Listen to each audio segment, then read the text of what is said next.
Shalom, brothers and sisters. So, just a few things that popped up on my news feed that I thought I'd share with you this morning, and then just touch on the fact that a lot of people, you know, knowledgeable, known people are saying it's just an eclipse, nothing to worry about, it's not connected to anything, don't even bother. My question to you then, just leave all of the coincidences, the biblical connections, all the signs, everything pointing to this being really important. My question to you is, why is the world, the secular world, the non-Christian world, so focused on this eclipse? Hectically so.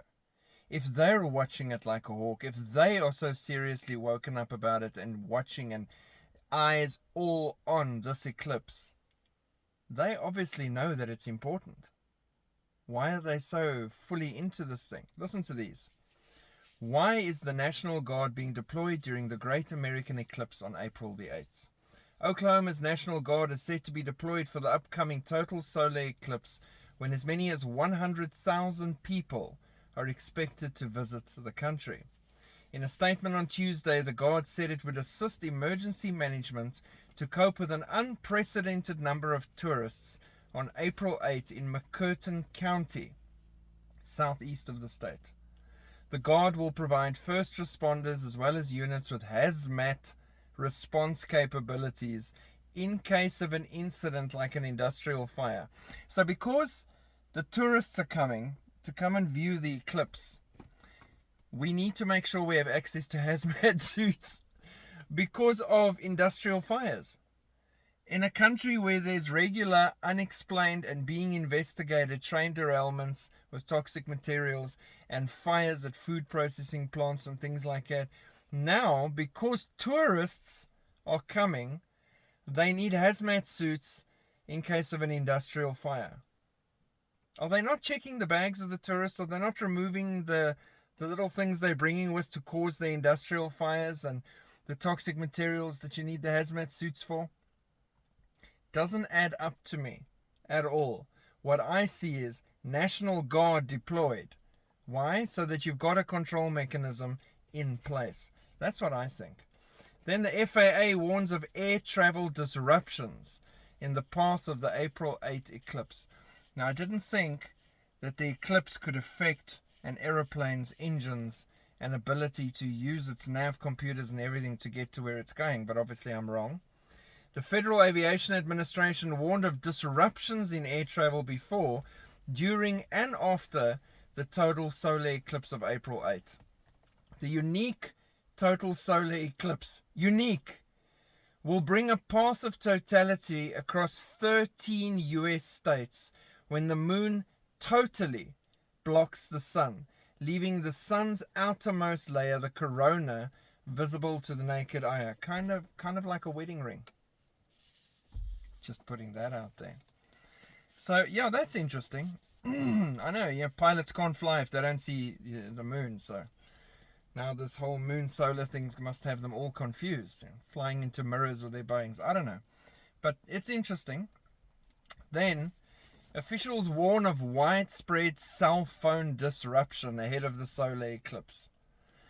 They're warning that April solar eclipse could cause widespread disruption to cell phones.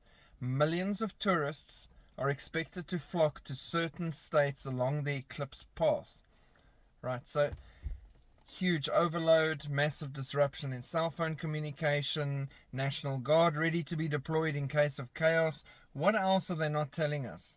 What else is linked to this thing? Why is it so important? It's interesting, and I mean, their arguments seem valid, and if you think about it from a non-Christian, non-awake person perspective, yeah, that sounds good. But then the number 13 keeps jumping out at me in these news articles coming from secular news. And 13 is connected with rebellion in the Bible. So Nimrod, for example, is the 13th generation in Ham's line. And he's also, by the way, the one who apparently built Nineveh. Jonah, Nineveh, this current eclipse. The dragon, a symbol for Satan, is found 13 times in Revelation. Haman, The Agagite has a decree signed on Nisan 13. Nisan, the first months of the year that we're coming up on right now, directly after the eclipse, that on Adar 13, the last month of the sacred year, all Jews in the Persian Empire were to be killed. Esther 3 verse 7 to 9. His plans were thwarted. Queen Esther and Mordecai won the day there with God's help. 13. Israel's currently besetted by enemies on all sides. Everybody wants her destruction, even her friends. Everyone's crying out from the river to the sea. Everything is building towards that seem in a hopeless situation, but God. The destruction of Jericho is stamped with the number 13, believe it or not. For the city was marched around for 6 days straight. On the 7th day, it was marched around 7 times. Total, 13. So that for me is interesting, really interesting. And the fact that the world is so focused on this eclipse. Maybe someone needs to tell the world it's not important. It doesn't mean anything, it has no relevance. We should all get on with our lives.